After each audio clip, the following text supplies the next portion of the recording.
The Sign of the Four. Chapter 12. The Strange Story of Jonathan Small. A very patient man was that inspector in the cab, for it was a weary time before I rejoined him. His face clouded over when I showed him the empty box. "There goes the reward," said he, gloomily. "Where there is no money there is no pay. This night's work would have been worth a tenner each to Sam Brown and me if the treasure had been there." "Mr. Thaddeus Sholto is a rich man," I said.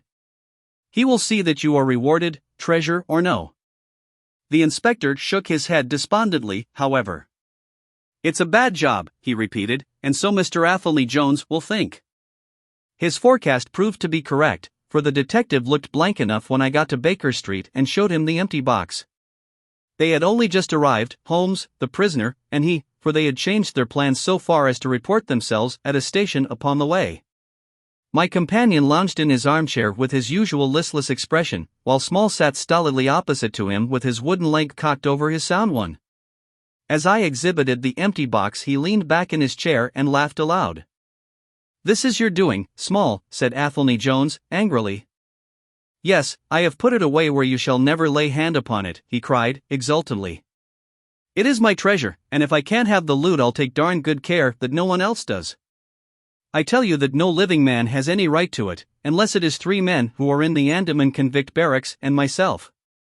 I know now that I cannot have the use of it, and I know that they cannot. I have acted all through for them as much as for myself. It's been the sign of 4 with us always. Well, I know that they would have had me do just what I have done, and throw the treasure into the Thames rather than let it go to kith or kin of Sholto or of Morstan. It was not to make them rich that we did for Achmet. You'll find the treasure where the key is, and where little Tonga is. When I saw that your launch must catch us, I put the loot away in a safe place. There are no rupees for you this journey." "You are deceiving us, Small," said Athelney Jones, sternly. "If you had wished to throw the treasure into the Thames it would have been easier for you to have thrown box and all." "Easier for me to throw, and easier for you to recover," he answered, with a shrewd, sidelong look. "The man that was clever enough to hunt me down is clever enough to pick an iron box from the bottom of a river. Now that they are scattered over 5 miles or so, it may be a harder job. It went to my heart to do it, though. I was half mad when you came up with us. However, there's no good grieving over it. I've had ups in my life, and I've had downs, but I've learned not to cry over spilled milk." "This is a very serious matter, Small," said the detective. "If you had helped justice, instead of thwarting it in this way, you would have had a better chance at your trial." "Justice," snarled the ex-convict. "A pretty justice. Whose loot is this, if it is not ours? Where is the justice that I should give it up to those who have never earned it? Look how I have earned it. 20 long years in that fever-ridden swamp, all day at work under the mangrove tree, all night chained up in the filthy convict huts, bitten by mosquitoes, racked with ague, bullied by every cursed black-faced policeman who loved to take it out of a white man. That was how I earned the Agra treasure, and you talk to me of justice, because I cannot bear to feel that I have paid this price only that another may enjoy it. I would rather swing a score of times, or have one of Tonga's darts in my hide, than live in a convict's cell and feel that another man is at his ease in a palace with the money that should be mine." Small had dropped his mask of stoicism, and all this came out in a wild whirl of words, while his eyes blazed, and the handcuffs clanked together with the impassioned movement of his hands. I could understand, as I saw the fury and the passion of the man, that it was no groundless or unnatural terror which had possessed Major Sholto when he first learned that the injured convict was upon his track. "You forget that we know nothing of all this," said Holmes quietly. "We have not heard your story, and we cannot tell how far justice may originally have been on your side." "Well, sir, you have been very fair spoken to me, though I can see that I have you to thank that I have these bracelets upon my wrists. Still, I bear no grudge for that. It is all fair and above board. If you want to hear my story, I have no wish to hold it back. What I say to you is God's truth, every word of it. Thank you. You can put the glass beside me here, and I'll put my lips to it if I am dry. I am a Worcestershire man myself, born near Pershore. I dare say you would find a heap of Smalls living there now if you were to look. I have often thought of taking a look round there, but the truth is that I was never much of a credit to the family, and I doubt if they would be so very glad to see me. They were all steady, chapel-going folk, small farmers, well-known and respected over the countryside, while I was always a bit of a rover. At last, however, when I was about 18, I gave them no more trouble, for I got into a mess over a girl, and could only get out of it again by taking the Queen's shilling and joining the 3rd Buffs, which was just starting for India. I wasn't destined to do much soldiering, however. I had just got past the goose step, and learned to handle my musket, when I was fool enough to go swimming in the Ganges. Luckily for me, my company sergeant, John Holder, was in the water at the same time, and he was one of the finest swimmers in the service. A crocodile took me, just as I was halfway across, and nipped off my right leg as clean as a surgeon could have done it, just above the knee. What with the shock and the loss of blood, I fainted, and should have drowned if Holder had not caught hold of me and paddled for the bank. I was 5 months in hospital over it, and when at last I was able to limp out of it with this timber toe strapped to my stump, I found myself invalid out of the army and unfitted for any active occupation. I was, as you can imagine, pretty down on my luck at this time, for I was a useless cripple, though not yet in my 20th year. However, my misfortune soon proved to be a blessing in disguise. A man named Abel White, who had come out there as an indigo planter, wanted an overseer to look after his coolies and keep them up to their work. He happened to be a friend of our colonel's, who had taken an interest in me since the accident. To make a long story short, the colonel recommended me strongly for the post, and, as the work was mostly to be done on horseback, my leg was no great obstacle, for I had enough knee left to keep good grip on the saddle. What I had to do was to ride over the plantation, to keep an eye on the men as they worked, and to report the idlers. The pay was fair, I had comfortable quarters, and altogether I was content to spend the remainder of my life in indigo planting. Mr. Abel White was a kind man, and he would often drop into my little shanty and smoke a pipe with me, for white folk out there feel their hearts warmed to each other as they never do here at home. Well, I was never in luck's way long. Suddenly, without a note of warning, the Great Mutiny broke upon us. 1 month India lay as still and peaceful, to all appearance, as Surrey or Kent. The next there were 200,000 black devils let loose, and the country was a perfect hell. Of course you know all about it, gentlemen, a deal more than I do, very like, since reading is not in my line. I only know what I saw with my own eyes. Our plantation was at a place called Muttra, near the border of the northwest provinces. Night after night the whole sky was alight with the burning bungalows, and day after day we had small companies of Europeans passing through our estate with their wives and children, on their way to Agra, where were the nearest troops. Mr. Abel White was an obstinate man. He had it in his head that the affair had been exaggerated, and that it would blow over as suddenly as it had sprung up. There he sat on his veranda, drinking whiskey pegs and smoking cheroots, while the country was in a blaze about him. Of course we stuck by him, I and Dawson, who, with his wife, used to do the bookwork and the managing. Well, one fine day the crash came. I had been away on a distant plantation, and was riding slowly home in the evening, when my eye fell upon something all huddled together at the bottom of a steep nullah. I rode down to see what it was, and the cold struck through my heart when I found it was Dawson's wife, all cut into ribbons, and half eaten by jackals and native dogs. A little further up the road Dawson himself was lying on his face, quite dead, with an empty revolver in his hand and 4 sepoys lying across each other in front of him. I reined up my horse, wondering which way I should turn, but at that moment I saw thick smoke curling up from Abel White's bungalow and the flames beginning to burst through the roof. I knew then that I could do my employer no good, but would only throw my own life away if I meddled in the matter. From where I stood I could see hundreds of the black fiends, with their red coats still on their backs, dancing and howling round the burning house. Some of them pointed at me, and a couple of bullets sang past my head, so I broke away across the paddy fields, and found myself late at night safe within the walls at Agra. As it proved, however, there was no great safety there, either.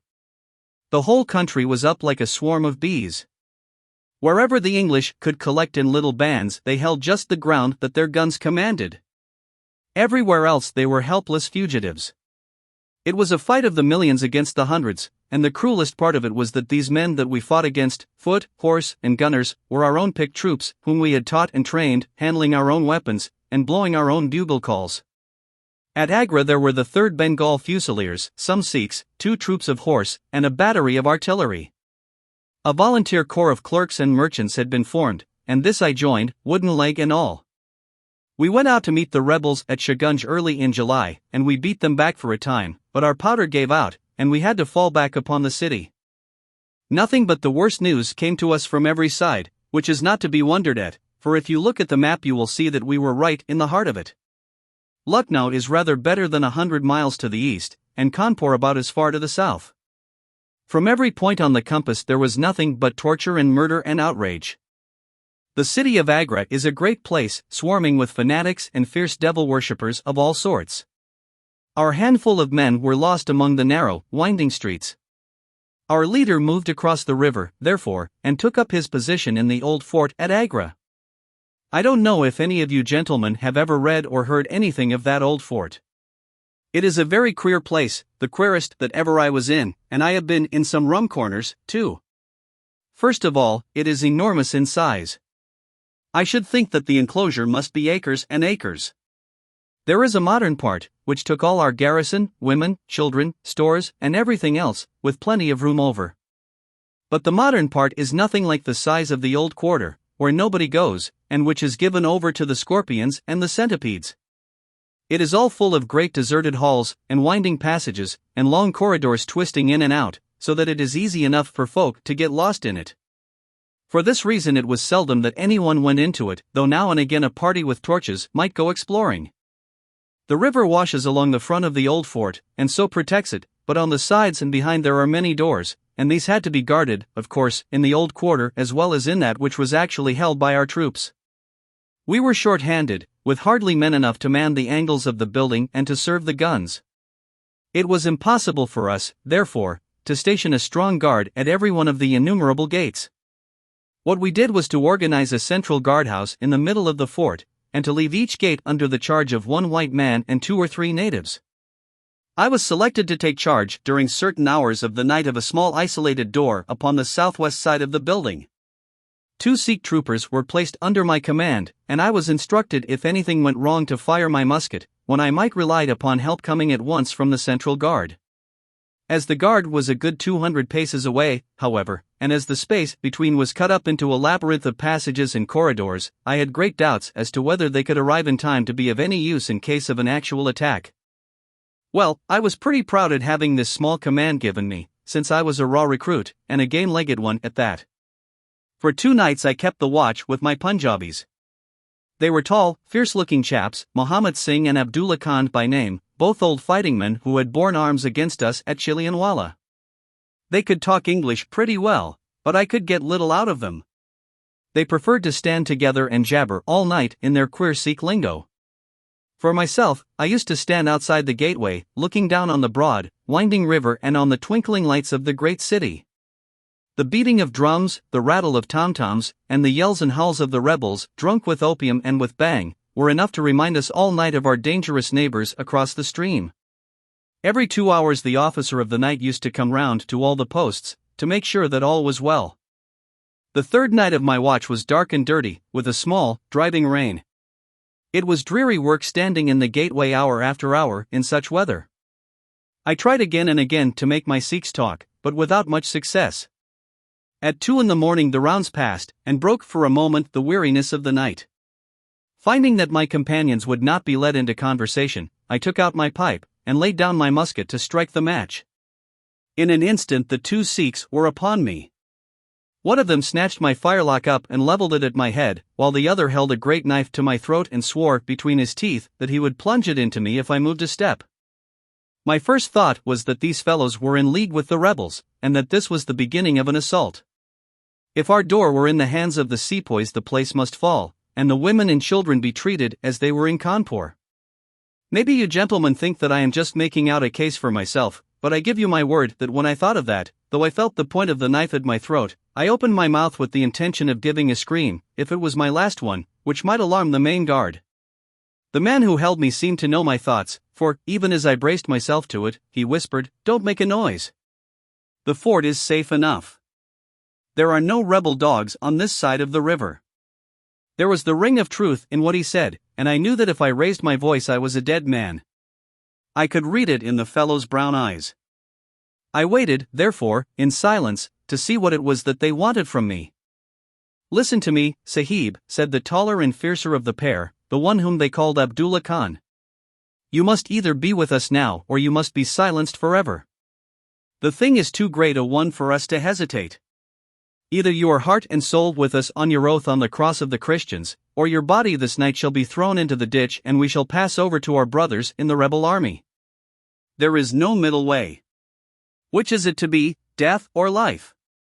We can only give you 3 minutes to decide, for the time is passing, and all must be done before the rounds come again. How can I decide, said I, you have not told me what you want of me. But I tell you now that if it is anything against the safety of the fort I will have no truck with it, so you can drive home your knife and welcome. It is nothing against the fort, said he. We only ask you to do that which your countrymen come to this land for. We ask you to be rich. If you will be one of us this night, we will swear to you upon the naked knife, and by the threefold oath which no Sikh was ever known to break, that you shall have your fair share of the loot. 1/4 of the treasure shall be yours. We can say no fairer. But what is the treasure, then? I asked. I am as ready to be rich as you can be, if you will but show me how it can be done. You will swear, then, said he, by the bones of your father, by the honor of your mother, by the cross of your faith, to raise no hand and speak no word against us, either now or afterwards? I will swear it, I answered, provided that the fort is not endangered. Then my comrade and I will swear that you shall have 1/4 of the treasure which shall be equally divided among the 4 of us. There are but 3, said I. No, Dost Akbar must have his share. We can tell the tale to you while we await them. Do you stand at the gate, Muhammad Singh, and give notice of their coming? The thing stands thus, Sahib, and I tell it to you because I know that an oath is binding upon a Ferengi, and that we may trust you.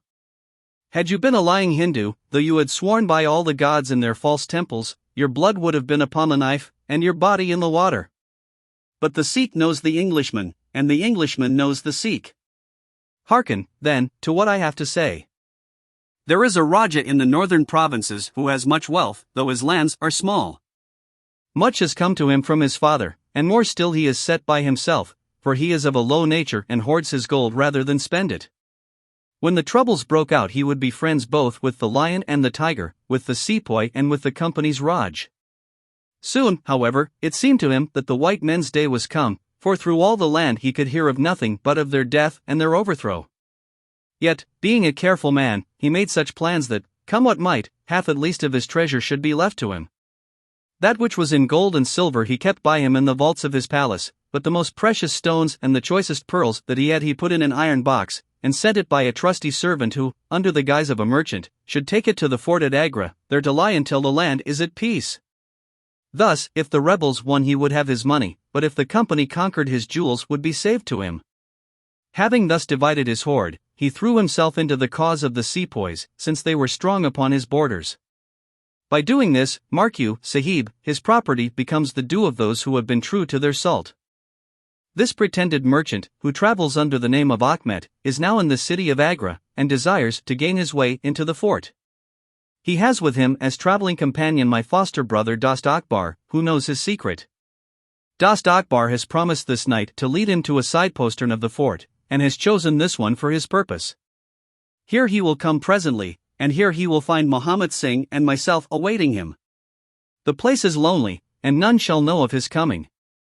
The world shall know of the merchant Ahmed no more, but the great treasure of the Raja shall be divided among us. What say you to it, Sahib?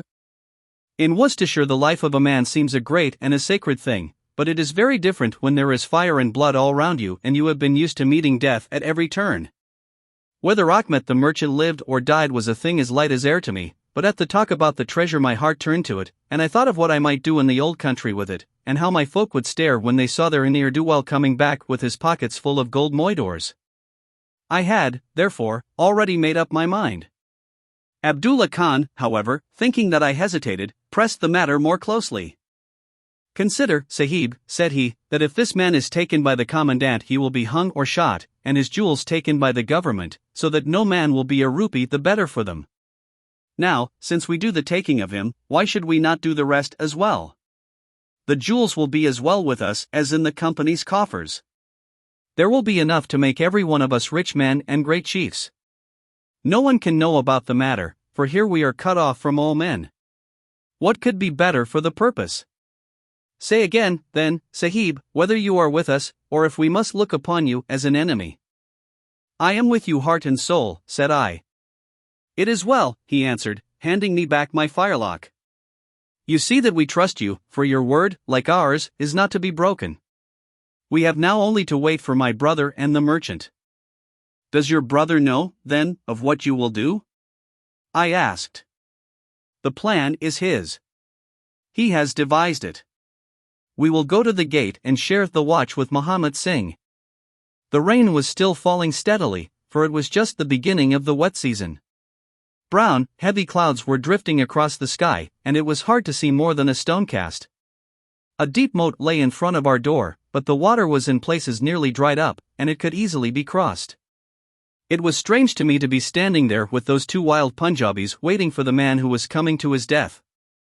Suddenly my eye caught the glint of a shaded lantern at the other side of the moat. It vanished among the mound heaps, and then appeared again coming slowly in our direction. Here they are! I exclaimed. You will challenge him, Sahib, as usual, whispered Abdullah. Give him no cause for fear. Send us in with him, and we shall do the rest while you stay here on guard. Have the lantern ready to uncover, that we may be sure that it is indeed the man. The light had flickered onwards, now stopping and now advancing, until I could see two dark figures upon the other side of the moat. I let them scramble down the sloping bank, splash through the mire, and climb halfway up to the gate, before I challenged them. Who goes there? Said I, in a subdued voice. Friends, came the answer.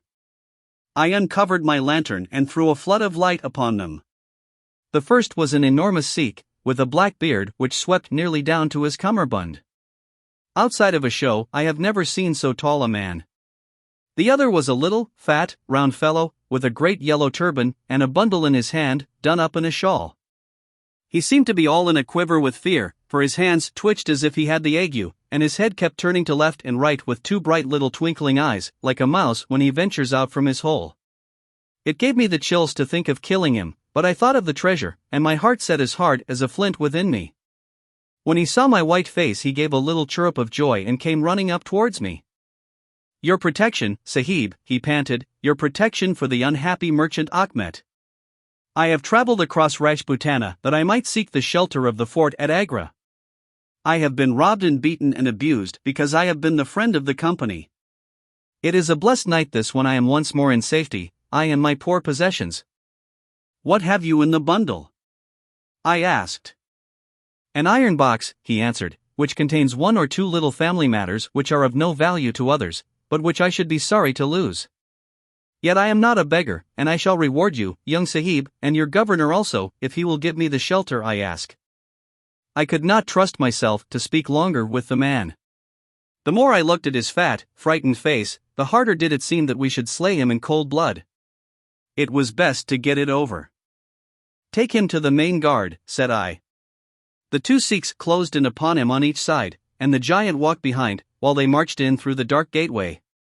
Never was a man so compassed round with death. I remained at the gateway with the lantern. I could hear the measured tramp of their footsteps sounding through the lonely corridors. Suddenly it ceased, and I heard voices and a scuffle with the sound of blows. A moment later there came, to my horror, a rush of footsteps coming in my direction, with the loud breathing of a running man. I turned my lantern down the long, straight passage, and there was the fat man, running like the wind, with a smear of blood across his face, and close at his heels, bounding like a tiger, the great black-bearded Sikh, with a knife flashing in his hand. I have never seen a man run so fast as that little merchant. He was gaining on the Sikh, and I could see that if he once passed me and got to the open air he would save himself yet. My heart softened to him, but again the thought of his treasure turned me hard and bitter. I cast my firelock between his legs as he raced past, and he rolled twice over like a shot rabbit. Ere he could stagger to his feet the Sikh was upon him, and buried his knife twice in his side. The man never uttered moan nor moved muscle, but lay where he had fallen. I think myself that he may have broken his neck with the fall. You see, gentlemen, that I am keeping my promise. I am telling you every work of the business just exactly as it happened, whether it is in my favor or not. He stopped, and held out his manacled hands for the whiskey and water which Holmes had brewed for him. For myself, I confess that I had now conceived the utmost horror of the man, not only for this cold-blooded business in which he had been concerned, but even more for the somewhat flippant and careless way in which he narrated it. Whatever punishment was in store for him, I felt that he might expect no sympathy from me. Sherlock Holmes and Jones sat with their hands upon their knees, deeply interested in the story, but with the same disgust written upon their faces. He may have observed it, for there was a touch of defiance in his voice and manner as he proceeded. "It was all very bad, no doubt," said he. "I should like to know how many fellows in my shoes would have refused a share of this loot when they knew that they would have their throats cut for their pains. Besides, it was my life or his when once he was in the fort. If he had got out, the whole business would come to light, and I should have been court-martialed and shot as likely as not, for people were not very lenient at a time like that." "Go on with your story," said Holmes, shortly. "Well, we carried him in, Abdullah, Akbar, and I. A fine weight he was, too, for all that he was so short. Muhammad Singh was left to guard the door. We took him to a place which the Sikhs had already prepared. It was some distance off, where a winding passage leads to a great empty hall, the brick walls of which were all crumbling to pieces. The earth floor had sunk in at one place, making a natural grave, so we left Achmet the merchant there, having first covered him over with loose bricks. This done, we all went back to the treasure. It lay where he had dropped it when he was first attacked. The box was the same which now lies open upon your table. A key was hung by a silken cord to that carved handle upon the top. We opened it, and the light of the lantern gleamed upon a collection of gems such as I have read of and thought about when I was a little lad at Pershore. It was blinding to look upon them. When we had feasted our eyes, we took them all out and made a list of them. There were 143 diamonds of the first water, including one which has been called, I believe, the Great Mogul and is said to be the second largest stone in existence. Then there were 97 very fine emeralds, and 170 rubies, some of which, however, were small. There were 40 carbuncles, 210 sapphires, 61 agates, and a great quantity of beryls, onyxes, cat's eyes, turquoises, and other stones, the very names of which I did not know at the time, though I have become more familiar with them since. Besides this, there were nearly 300 very fine pearls, 12 of which were set in a gold coronet. By the way, these last had been taken out of the chest and were not there when I recovered it. After we had counted our treasures, we put them back into the chest and carried them to the gateway to show them to Muhammad Singh. Then we solemnly renewed our oath to stand by each other and be true to our secret. We agreed to conceal our loot in a safe place until the country should be at peace again, and then to divide it equally among ourselves. There was no use dividing it at present, for if gems of such value were found upon us it would cause suspicion, and there was no privacy in the fort nor any place where we could keep them. We carried the box, therefore, into the same hall where we had buried the body, and there, under certain bricks in the best preserved wall, we made a hollow and put our treasure. We made careful note of the place, and next day I drew 4 plans, one for each of us, and put the sign of the 4 of us at the bottom, for we had sworn that we should each always act for all, so that none might take advantage. That is an oath that I can put my hand to my heart and swear that I have never broken. Well, there's no use my telling you gentlemen what came of the Indian mutiny. After Wilson took Delhi and Sir Colin relieved Lucknow, the back of the business was broken. Fresh troops came pouring in, and Nana Sahib made himself scarce over the frontier. A flying column under Colonel Graith came round to Agra and cleared the Pandis away from it. Peace seemed to be settling upon the country, and we 4 were beginning to hope that the time was at hand when we might safely go off with our shares of the plunder. In a moment, however, our hopes were shattered by our being arrested as the murderers of Achmet. It came about in this way. When the Rajah put his jewels into the hands of Achmet, he did it because he knew that he was a trusty man. They are suspicious folk in the East, however, so what does this Rajah do but take a second even more trusty servant and set him to play the spy upon the first? This second man was ordered never to let Achmet out of his sight, and he followed him like his shadow. He went after him that night and saw him pass through the doorway. Of course he thought he had taken refuge in the fort, and applied for admission there himself next day, but could find no trace of Achmet. This seemed to him so strange that he spoke about it to a sergeant of guides, who brought it to the ears of the commandant. A thorough search was quickly made, and the body was discovered. Thus at the very moment that we thought that all was safe we were all four seized and brought to trial on a charge of murder, 3 of us because we had held the gate that night, and the 4th because he was known to have been in the company of the murdered man. Not a word about the jewels came out at the trial, for the Raja had been deposed and driven out of India, so no one had any particular interest in them. The murder, however, was clearly made out, and it was certain that we must all have been concerned in it. The 3 Sikhs got penal servitude for life, and I was condemned to death, though my sentence was afterwards commuted into the same as the others. It was rather a queer position that we found ourselves in then.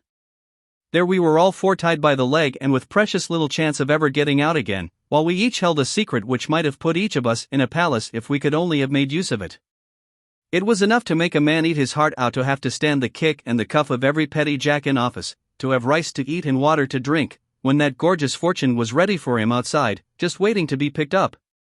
It might have driven me mad, but I was always a pretty stubborn one, so I just held on and bided my time. At last it seemed to me to have come. I was changed from Agra to Madras, and from there to Blair Island in the Andamans. There are very few white convicts at this settlement, and, as I had behaved well from the first, I soon found myself a sort of privileged person. I was given a hut in Hope Town, which is a small place on the slopes of Mount Harriet, and I was left pretty much to myself. It is a dreary, fever-stricken place, and all beyond our little clearings was infested with wild cannibal natives, who were ready enough to blow a poisoned dart at us if they saw a chance. There was digging, and ditching, and yam planting, and a dozen other things to be done, so we were busy enough all day, though in the evening we had a little time to ourselves. Among other things, I learned to dispense drugs for the surgeon, and picked up a smattering of his knowledge. All the time I was on the lookout for a chance of escape, but it is hundreds of miles from any other land, and there is little or no wind in those seas, so it was a terribly difficult job to get away. The surgeon, Dr. Somerton, was a fast, sporting young chap, and the other young officers would meet in his rooms of an evening and play cards. The surgery, where I used to make up my drugs, was next to his sitting room, with a small window between us. Often, if I felt lonesome, I used to turn out the lamp in the surgery, and then, standing there, I could hear their talk and watch their play. I am fond of a hand at cards myself, and it was almost as good as having one to watch the others. There was Major Sholto, Captain Morstan, and Lieutenant Bromley Brown, who were in command of the native troops, and there was the surgeon himself, and 2 or 3 prison officials, crafty old hands who played a nice sly safe game. A very snug little party they used to make. Well, there was one thing which very soon struck me, and that was that the soldiers used always to lose and the civilians to win. Mind, I don't say that there was anything unfair, but so it was. These prison chaps had done little else than play cards ever since they had been at the Andamans, and they knew each other's game to a point, while the others just played to pass the time and threw their cards down anyhow. Night after night the soldiers got up poorer men, and the poorer they got the more keen they were to play. Major Sholto was the hardest hit. He used to pay in notes and gold at first, but soon it came to notes of hand and for big sums. He sometimes would win for a few deals, just to give him heart, and then the luck would set in against him worse than ever. All day he would wander about as black as thunder, and he took to drinking a deal more than was good for him. One night he lost even more heavily than usual. I was sitting in my hut when he and Captain Morstan came stumbling along on the way to their quarters. They were bosom friends, those 2, and never far apart. The Major was raving about his losses. "It's all up, Morstan," he was saying, as they passed my hut. "I shall have to send in my papers. I am a ruined man." "Nonsense, old chap," said the other, slapping him upon the shoulder. "I've had a nasty facer myself, but that was all I could hear, but it was enough to set me thinking." A couple of days later Major Sholto was strolling on the beach, so I took the chance of speaking to him. "I wish to have your advice, Major," said I. "Well, Small, what is it?" he asked, taking his cheroot from his lips. "I wanted to ask you, sir," said I, "who is the proper person to whom hidden treasure should be handed over. I know where $500,000 worth lies, and, as I cannot use it myself, I thought perhaps the best thing that I could do would be to hand it over to the proper authorities, and then perhaps they would get my sentence shortened for me."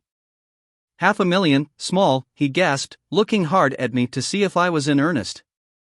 "Quite that, sir, in jewels and pearls. It lies there ready for anyone. And the queer thing about it is that the real owner is outlawed and cannot hold property, so that it belongs to the first comer. To government, small, he stammered, to government. But he said it in a halting fashion, and I knew in my heart that I had got him. You think, then, sir, that I should give the information to the Governor-General, said I, quietly. Well, you must not do anything rash, or that you might repent. Let me hear all about it, Small. Give me the facts.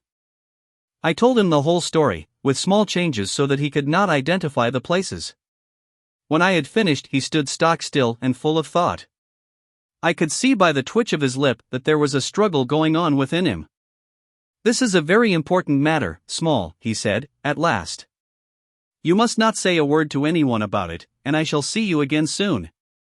2 nights later he and his friend Captain Morstan came to my hut in the dead of the night with a lantern. I want you just to let Captain Morstan hear that story from your own lips, Small, said he. I repeated it as I had told it before. It rings true, eh, said he. It's good enough to act upon? Captain Morstan nodded. Look here, Small, said the Major. We have been talking it over, my friend here and I, and we have come to the conclusion that this secret of yours is hardly a government matter, after all, but is a private concern of your own, which of course you have the power of disposing of as you think best. Now, the question is, what price would you ask for it? We might be inclined to take it up, and at least look into it, if we could agree as to terms. He tried to speak in a cool, careless way, but his eyes were shining with excitement and greed. Why, as to that, gentlemen, I answered, trying also to be cool, but feeling as excited as he did, there is only one bargain which a man in my position can make. I shall want you to help me to my freedom, and to help my 3 companions to theirs. We shall then take you into partnership, and give you a 5th share to divide between you. Said he. A 5th share. That is not very tempting. It would come to 50,000 apiece, said I. But how can we gain your freedom? You know very well that you ask an impossibility. Nothing of the sort, I answered. I have thought it all out to the last detail. The only bar to our escape is that we can get no boat fit for the voyage, and no provisions to last us for so long a time. There are plenty of little yachts and yawls at Calcutta or Madras which would serve our turn well. Do you bring one over? We shall engage to get aboard her by night, and if you will drop us on any part of the Indian coast you will have done your part of the bargain. If there were only one, he said. None or all, I answered. We have sworn it. The 4 of us must always act together. You see, Morstan, said he, Small is a man of his word. He does not flinch from his friend. I think we may very well trust him. It's a dirty business, the other answered. Yet, as you say, the money would save our commissions handsomely. Well, Small, said the Major, we must, I suppose, try and meet you. We must first, of course, test the truth of your story. Tell me where the box is hid, and I shall get leave of absence and go back to India in the monthly relief boat to inquire into the affair.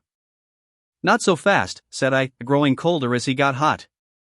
I must have the consent of my 3 comrades. I tell you that it is 4 or none with us.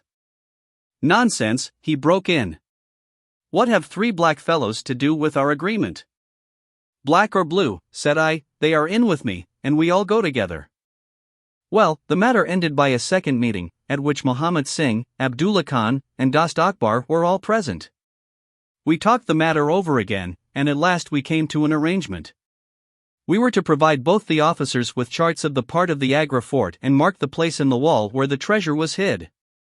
Major Sholto was to go to India to test our story. If he found the box he was to leave it there, to send out a small yacht provisioned for a voyage, which was to lie off Rutland Island, and to which we were to make our way, and finally to return to his duties. Captain Morstan was then to apply for leave of absence, to meet us at Agra, and there we were to have a final division of the treasure, he taking the Major's share as well as his own. All this we sealed by the most solemn oaths that the mind could think or the lips utter. I sat up all night with paper and ink, and by the morning I had the 2 charts all ready, signed with the sign of 4, that is, of Abdullah, Akbar, Muhammad, and myself. Well, gentlemen, I weary you with my long story, and I know that my friend Mr. Jones is impatient to get me safely stowed in Shoki. I'll make it as short as I can. The villain Sholto went off to India, but he never came back again. Captain Morstan showed me his name among a list of passengers in one of the mail boats very shortly afterwards. His uncle had died, leaving him a fortune, and he had left the army, yet he could stoop to treat 5 men as he had treated us. Morstan went over to Agra shortly afterwards, and found, as we expected, that the treasure was indeed gone. The scoundrel had stolen it all, without carrying out one of the conditions on which we had sold him the secret. From that day I lived only for vengeance. I thought of it by day and I nursed it by night. It became an overpowering, absorbing passion with me. I cared nothing for the law, nothing for the gallows. To escape, to track down Sholto, to have my hand upon his throat, that was my one thought. Even the Agra treasure had come to be a smaller thing in my mind than the slaying of Sholto. Well, I have set my mind on many things in this life, and never one which I did not carry out. But it was weary years before my time came. I have told you that I had picked up something of medicine. One day when Dr. Somerton was down with a fever, a little Andaman islander was picked up by a convict gang in the woods.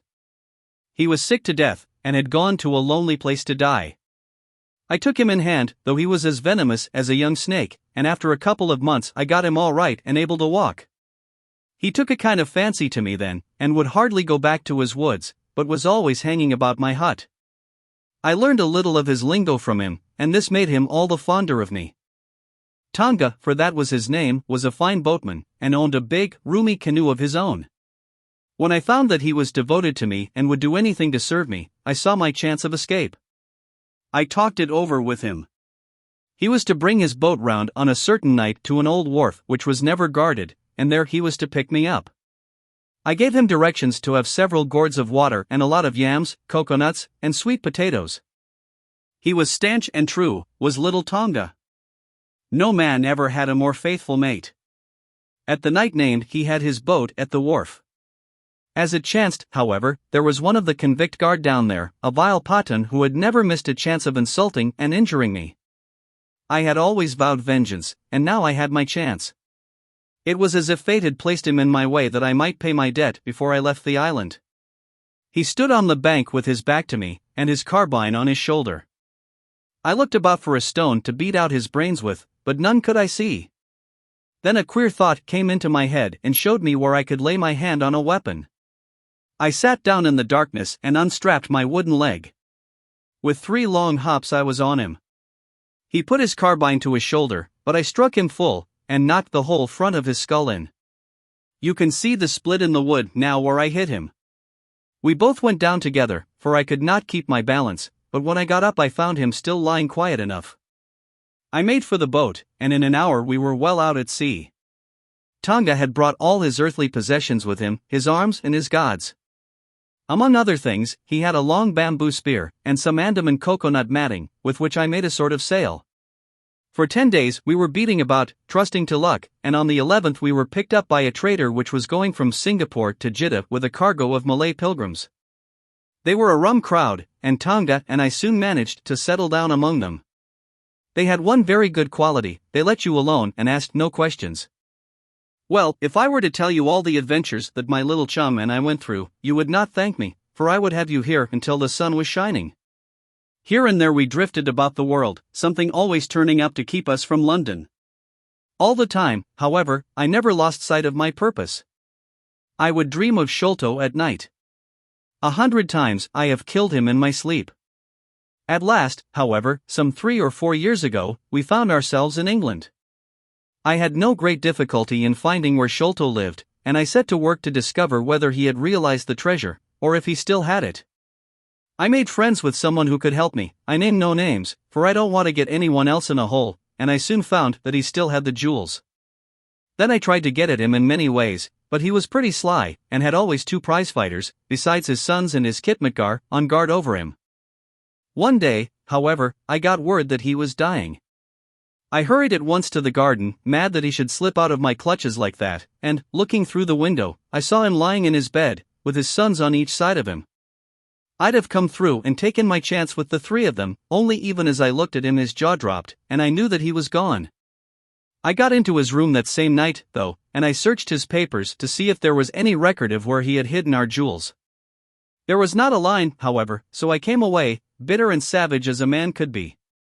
Before I left, I bethought me that if I ever met my Sikh friends again, it would be a satisfaction to know that I had left some mark of our hatred, so I scrawled down the sign of the four of us, as it had been on the chart, and I pinned it on his bosom. It was too much that he should be taken to the grave without some token from the men whom he had robbed and befooled. We earned a living at this time by my exhibiting poor Tonga at fairs and other such places as the Black Cannibal. He would eat raw meat and dance his war dance, so we always had a hatful of pennies after a day's work. I still heard all the news from Pondicherry Lodge, and for some years there was no news to hear, except that they were hunting for the treasure. At last, however, came what we had waited for so long. The treasure had been found. It was up at the top of the house, in Mr. Bartholomew Sholto's chemical laboratory. I came at once and had a look at the place, but I could not see how with my wooden leg I was to make my way up to it. I learned, however, about a trapdoor in the roof, and also about Mr. Sholto's supper hour. It seemed to me that I could manage the thing easily through Tonga. I brought him out with me with a long rope wound round his waist. He could climb like a cat, and he soon made his way through the roof, but, as ill luck would have it, Bartholomew Sholto was still in the room, to his cost. Tonga thought he had done something very clever in killing him, for when I came up by the rope I found him strutting about as proud as a peacock. Very much surprised was he when I made at him with the rope's end and cursed him for a little bloodthirsty imp. I took the treasure box and let it down, and then slid down myself, having first left the sign of the four upon the table, to show that the jewels had come back at last to those who had most right to them. Tonga then pulled up the rope, closed the window, and made off the way that he had come. I don't know that I have anything else to tell you. I had heard a waterman speak of the speed of Smith's launch, the Aurora, so I thought she would be a handy craft for our escape. I engaged with old Smith, and was to give him a big sum if he got us safe to our ship. He knew, no doubt, that there was some screw loose, but he was not in our secrets.